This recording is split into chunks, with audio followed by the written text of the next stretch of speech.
이 풀이법만 외우면은 208개의 풀이법을 외웠지만 4200개 보기들을 다 풀 수 있어요. 학기 초에 저에게 어떤 학생이 와가지고 이런 질문을 했어요. 선생님, 제가 작년에 어떤 인강을 들으면서 공부를 하는데 시중에 나온 그 인강 강사분 교재뿐만이 아니고 1타 강사분들 교재를 다 사가지고 풀었습니다.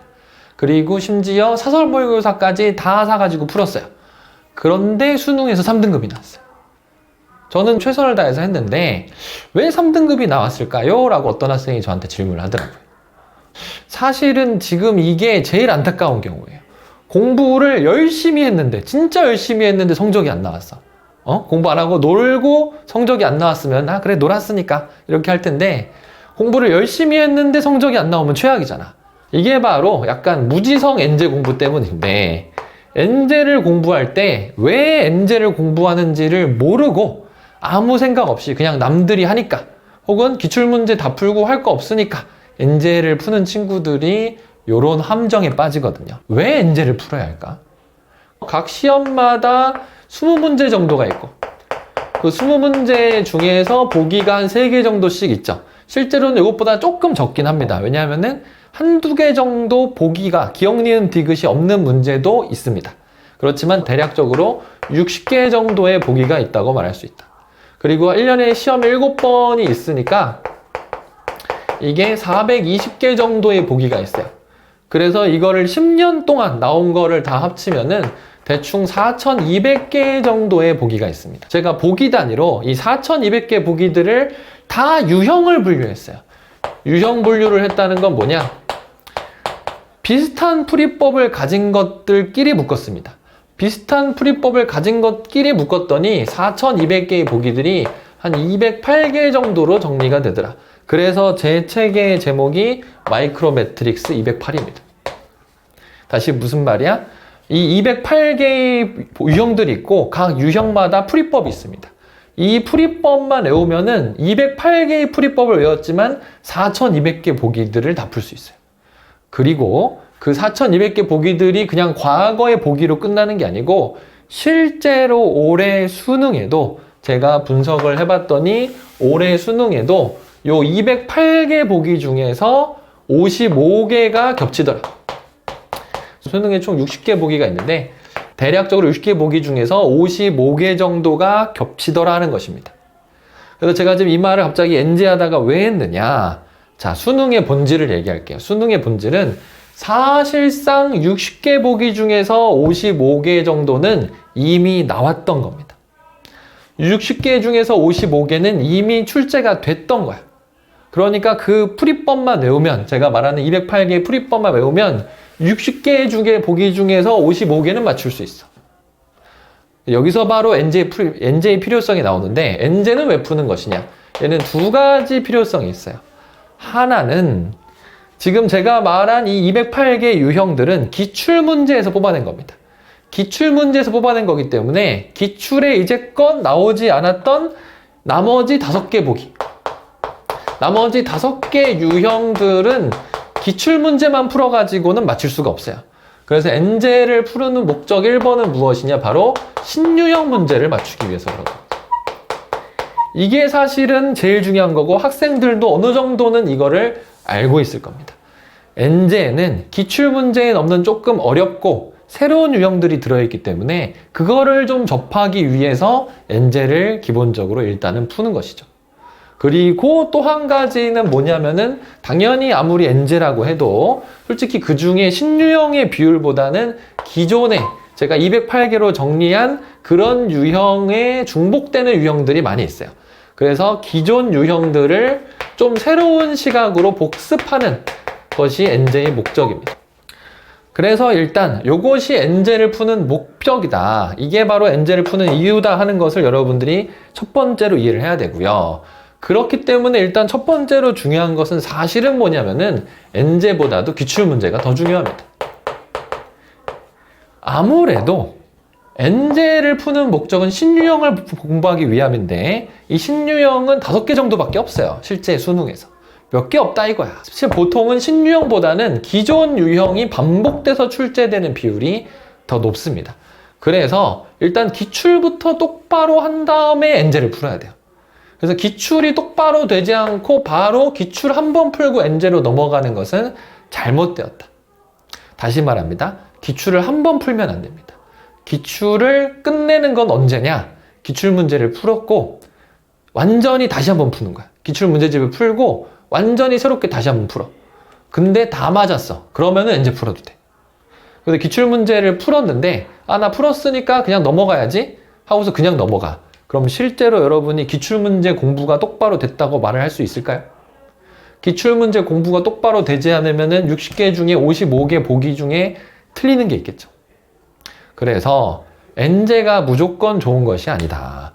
일단 기출을 똑바로 하고 넘어가야 되는데 기출을 똑바로 했다는 말의 의미는 무엇이냐? 기출 문제집을 한번 풀고 다시 한번 풀었을 때 다 맞아야 돼. 이걸 다 맞지 못하면 똑바로 한 게 아니야. 무슨 말인지 알겠습니까? 왜냐하면 일단은 기출문제 중에서 출제되는 게 많기 때문에 그렇습니다.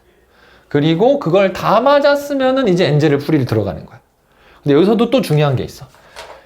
엔제를 푼다고 해서 엔제를 푸는 거는 그러니까 말씀드렸듯이 55개는 이미 마스터를 했는데 플러스 알파인 신유형 5개를 맞추기 위함인데 이게 여러분들이 이 5개가 X, Y, Z 유형이라고 칠게요. 뭐 이것들은 뭐 A부터 뭐 이 W까지 유형이고 얘는 X부터 Y, Z까지 유형이에요. 그런데 여러분이 어떤 엔제 문제집을 풀었어. 그럼 그 엔제 문제집엔 당연히 여기에 중복되는 것도 많겠고 일부 이게 섞여 있겠죠.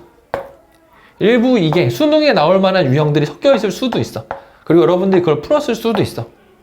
근데 그 다음에 여러분들이 다른 엔제를 푸는 거야. 엔제2를 푸는 거야. 근데 엔제2에는 뭐 알파, 베타, 감마 이건 다른 유형. 알파벳 다 써가지고 좀 말을 하기가 애매하네. 아무튼 여기 말고 또 다른 신유형이 있어. 그럼 또 다른 신유형 재밌냐고 또 풀었어. 엔제3를 또 풀었어. 또 다른 신유형이 있어. 이러면 어떻게 될 것 같아요? 지금 제가 말하려는 거 혹시 짐작이 되십니까? 이렇게 공부를 하면은 보통의 사람들은 아까 전에 했던 XYZ가 기억이 나질 않습니다. 보통은 아까 전에 했던 XYZ가 기억이 나질 않아요. 그리고 어떻게 되느냐?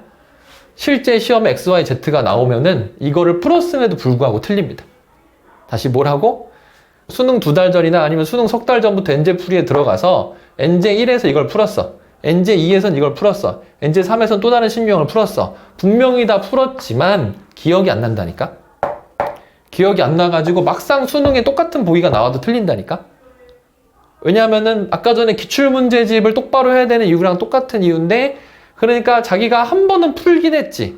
푼 게 된 거야? 그걸 다시 풀었을 때 다 맞을 수 있어야지. 그래서 제가 지금 추천드리고 싶은 공부법 2가지는 무엇이냐면은 공부법 자체는 1가지인데 효과가 2개예요. 첫 번째, 엔제도 기출문제집처럼 풀고 또 풀어야 한다는 겁니다. 풀고 또 풀어야 그나마 푼 거라도 기억에 남는다. 그래서 만약에 푼 게 수능에 나왔을 때 맞출 수가 있다. 그렇게 하지 않고 엔제를 그냥 쌓아 올리는 공부를 한다. 어떤 강사의 엔제 문제집 이렇게 풀고 어떤 강사 엔제 문제집 이렇게 풀고 어떤 강사 엔제 문제집 이렇게 푼다. 이건 실제로는 머릿속에 남는 게 없어요.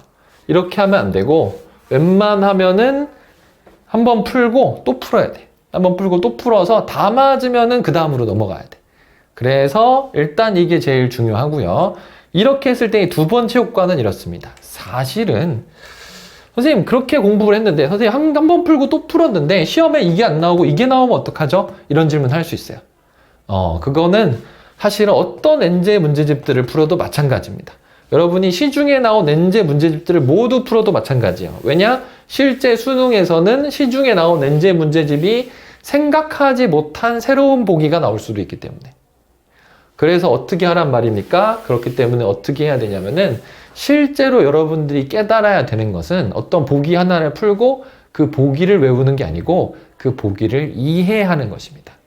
여러분 수능의 신유형 보기라고 해서 여러분이 아예 배우지 않은 게 나올까요? 그런 건 절대 안 나옵니다. 제 수업에 들어와서 제가 그 수능 분석한 그 프린트가 있거든요. 혹시 그거를 뭐 받아보시면 아시겠지만은 실제로 수능에서 시험에 나오지 않았던, 여러분이 배우지 않았던 게 나오는 게 아니에요. 반드시 배웠던 게 나와요. 근데 그거를 여러분들이 똑바로 이해를 하지 못했기 때문에 신유형 문제를 풀지 못하는 거거든요. 그래서 어떻게 해야 된다? 푼 거를 또 푸는 과정에서 여러분이 제대로 이해가 됐다면은 분명히 풀었던 거니까 맞출 수가 있습니다. 외운 게 아니고 이해를 했다면. 그런데 내가 푼 걸 또 풀었는데 틀렸어. 아, 그럼 이게 내가 이해가 좀 제대로 안 됐구나 하고서 그걸 이해하려는 노력을 할 수가 있어요. 그렇게 이해하려는 노력을 해서 어떤 개념이 이해가 되면은 그게 수능에서 조금 변형된 형태로 나온다고 하더라도 맞출 수가 있습니다. 사실은 이 두 번째 능력을 기르는 게 굉장히 중요하죠. 그래서 제가 바로 엔제도 풀고 또 풀어라 라고 이야기를 하는 것입니다. 그리고 기출도 풀고 또 풀고. 근데 뭐 풀고 또 풀었는데 한 번에 그래서 다 맞으면은 이제 다음으로 넘어가고, 다 맞지 못했다? 그러면 또 풀어야 돼요. 물론 이제 세 번째쯤 풀 때는 너무 쉬운 문제를 푸는 건 효율이 떨어지니까 그때는 이제 오답 노트를 좀 만들어 가지고 자기가 약한 유형만 집중 공부할 필요가 있겠죠. 여기서 바로 오답 노트의 필요성이 좀 나오는 것입니다. 네, 오답 노트 정리 방법이나 그런 건 또 영상이 너무 길어지기 때문에 다음 영상에서 하도록 하고, 오늘은 엔제 공부 어떻게 해야 되는지 제가 말씀드린 거를 꼭 잘 한번 생각을 해보시고, 기출 공부 똑바로 하고 그 다음에 엔제 공부를 하자 하는 거 교훈 잊지 마시고 수능까지 열심히 해보도록 합시다.